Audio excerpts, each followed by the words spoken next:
menteri apa petugas apa utusan khusus kemarin datangin Rizik Syihab, ngapain ke pemuda minta nasihat tentang kepemudaan kepada Rizik Syihab. Yang mau dinasihatin dari Rizik apa? Supaya pemuda kita teriak-teriak. Ini Raffi Ahmad ini perlu di apa namanya itu tinjau ulang. Kalau bisa ya diberhentiin aja itu. Diberhentiin Raffi Ahmad dari utusan khusus presiden. Kenapa? Assalamualaikum warahmatullahi wabarakatuh. Sampurasun. Pada beberapa waktu lalu, utusan khusus kepresidenan Raffi Ahmad mengunjungi Habib Rizik Syihab. Nih kira-kira ada apa? Tujuannya apa ya? Sehingga menuai berbagai tanggapan, termasuk nih ada tanggapan dari Kiai Haji Imaduddin Usman Al-Bantani. Berikut kita saksikan videonya.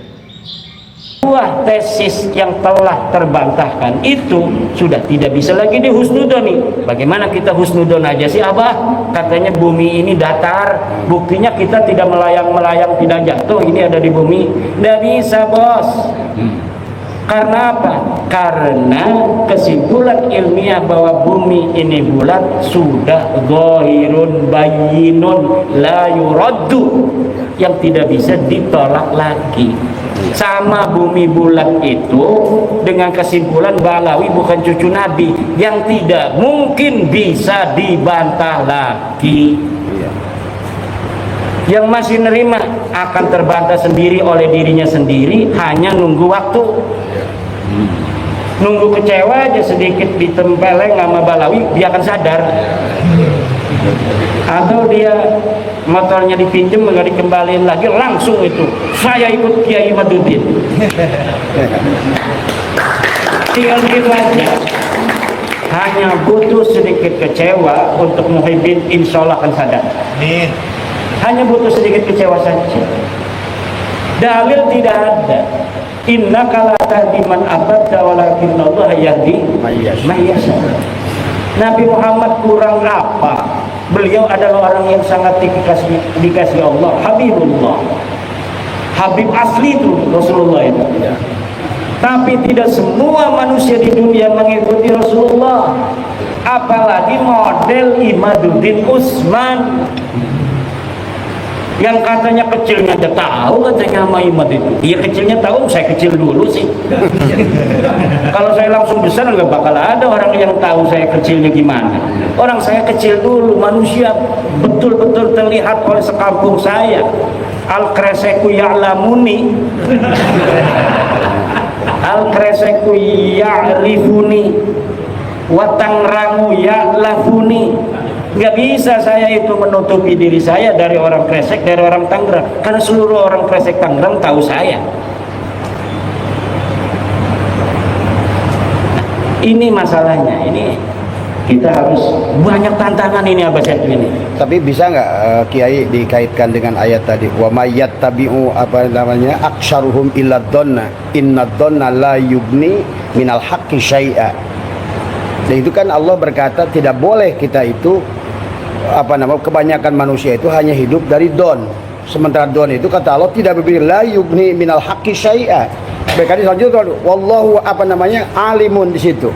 Berarti harusnya pakai ilmiah kan seharusnya. Ya itu kan perintah Allah sudah jelas. Jelas kan itu. Allah sudah jelas memerintahkan bahwa seluruh manusia itu tidak boleh mengikuti sesuatu yang dia tidak tahu. Itu berarti dibutuhkan ilmu. Iya.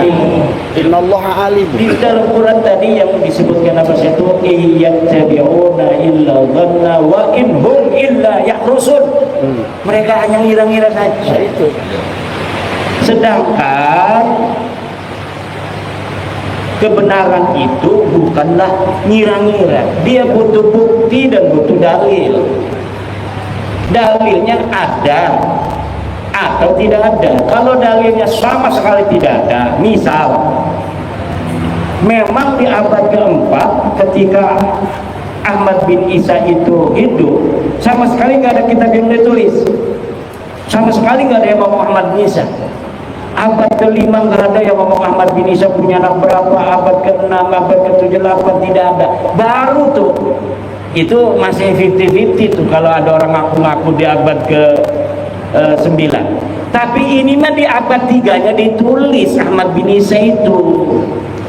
Anaknya ditulis di abad ke-4, anaknya ditulis, Ahmad bin Isa-nya ditulis, abad ke-5 Ahmad bin Isa ditulis, anaknya ditulis, abad ke-6, ke-7, ke-8 semuanya ditulis. Tidak ada Ubed di sana. Di abad 9 baru ada Ubed, katanya anak Ahmad bin Isa. Udah jelas itu bohongnya. Tapi kunaon masih aya nu percaya. Husnudon teh. Iya, husnudon. Iya, la ibrata bil dzannil bayyini khata'uhu. Tidak boleh dzon itu digunakan lagi apabila jelasnya salahnya sudah jelas. Ini salahnya sudah jelas. Kita misalnya nyangka Abah Setu itu tadinya asli Bekasi. Namanya Zon ya boleh aja tinggalnya di Bekasi. Abah Setu Bekasi. Asli abdi mah. Karena abdi teu nyaho. Pas ngobrol jeung Abah Setu tah di kelompok abdi. Aslinya cenah ti Sukabumi. Aku tuh menang deui abdi ngomong ka jelema bahwa Abah Setu ieu aslinya Sukabumi, aslinya Bekasi. Teu meunang deui kumatak naon teu meunang. Kumatak abdi geus nyaho elmuna langsung ti Abah Setu. Teu bisa husnudon deui. Teu bisa husnudon deui. Lamun tadina abdi can nanyakeun langsung ka Abah Setu, kumatak Abah Setu ayana di Bekasi, adindon bahwa Abah Setu ya asli Bekasi, dan naon-naon ngaranna gadon. Tapi ketika Abah Setu sudah mau saya aslinya dari Bekasi, dari Sukabumi, mantan dewan, masya Allah. Berarti sekarang sudah tidak boleh lagi kita ngomong Abah Setu orang Bekasi asli, lahir di sini. Kalau sekarang ya orang Bekasi. Kalau sekarang udah asli Bekasi. Kenapa asli Bekasi di sini? Ya tinggalnya di sini, istrinya orang sini. Bukan. Berarti udah al-muhajir dong. Al-muhajir, Abah Setu al-muhajir ila Bekasi. Dan ini kalau ada yang rekam, ini hari ini jadi bukti nanti suatu masa suatu saat bahwa Abah Setu Setiawan As-Sukabumi Suma Al-Bekasi li'annahu hajara min Sukabumi ila Bekasi. Di sana tahun sekian ditulis. Nah, ini nanti sekarang sudah terpilih ini Abah Setu sebagai ketua baru dari PWILS Jawa Barat. Saya berharap adanya keterpilihan dari Abah Setu ini akan membawa semangat baru bagi Jabar, dan tolong ini yang baru 13 kabupaten supaya jadi minimal 20 kabupaten dalam waktu 6 bulan. Jadi tugas dari saya sebagai ketua karateker tim pemilihan ketua PWLS Jabar yang hari ini sudah konklusif bahwa Abah Setu sebagai ketua Jabar memohon kepada ketua terpilih dan jajaran nanti agar dalam waktu 6 bulan dari 27 kabupaten kota ini 20 kabupaten sudah terbentuk PWLS demi tanah Pasundan. Karena ini lagi banyak tantangan iya di Pasundan, Bekasi, lautna aya nu ngajual cina mager, aya nu mager di Tangerang aya eta, di Bekasi aya, di Tangerang 360 bidang laut disertifikat, di Bekasi 250 hektar laut disertifikat. Ini udah luar biasa ini. Apa tujuan mereka itu ya? Ingin nguak laut dikuasai. Apa lebih murah dia itu ya? Kalau beli di Bekasi kan mahal itu di Bekasi tanah. Tapi di Tangerang kan masih murah itu tanah. Tapi mereka mau juga di laut. Padahal itu PIK 2 dia sudah beli tanah itu dimulai Kosambi sampai ke Muncung itu ribuan hektar tanah darat. Tanah darat ribuan hektar, ada PSN nih 1.700 hektar mau diambil juga, kan lumayan dia tidak menyiapkan sarana sosial, sarana umum. Nanti sarana umumnya dari tanah PSN ini. Jadi dia ini aji mumpung, dia beli tanah ribuan hektar, tapi nanti dia tidak menyiapkan wisata untuk umat, untuk masyarakat dari tanah dia yang dia beli. Tapi dia fasilitas sosialnya, pasum dan pasosnya itu nanti dari PSN itu, tanah rakyat, tanah asli dari masyarakat Tangerang itu. Nah ini pinter, makanya jadi pengusaha itu kudu pinter. Cuma sayang, ini dia sudah beli ribuan hektar di sawah itu, di darat, PSN di tengah itu dikuasai, laut juga mau dikuasai. Dan ini yang hari ini kemudian memicu gejolak di Tangerang. Nah, kalau menteri-menteri yang sekarang sih mungkin dia tidak ikut, tapi menteri dulu ngegeber-geber gitu. Luar biasa. Bupati yang zaman dulu ikut-ikutan ngegeter-geter ini, Bupati Bekasi Bogor Tangerang, Sekda segala macam ini. Nah ini tantangannya banyak Jawa Barat. Ya, menteri-menteri ya secara bil jumlah sih banyak yang bagus, tapi banyak juga yang masalah. Dari anak buah Pak Prabowo ini, Pak Prabowo-nya kan luar biasa, semangatnya anti penjajahan, kita harus menunjukkan jati diri bangsa. Tapi beberapa menterinya ada yang bermasalah.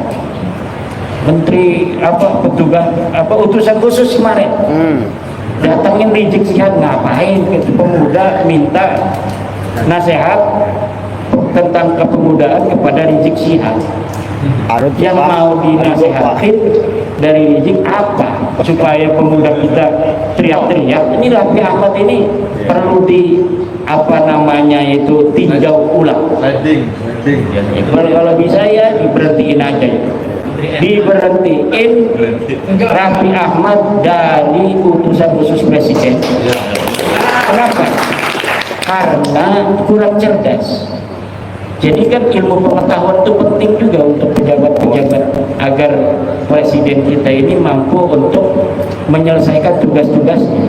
Nah kalau utusan khususnya menteri pembantu-pembantu ini kurang cerdas, langkah-langkahnya ini kurang cerdas, ya nanti akan menghambat presiden. Ada yang menghina tukang es, ada yang menghina tukang ST, masalah buat presiden. Ada lagi yang gas LPG sekarang tiba-tiba nggak ada di masyarakat, di pasaran. Kebijakannya mungkin bagus tujuannya, tapi kurang cerdasnya ini kemudian membuat gejolak di masyarakat. Ini yang harus ditinjau ulang kembali nih, pembantu-pembantu model begini. Menteri Agama juga nggak bisa nurunin haji.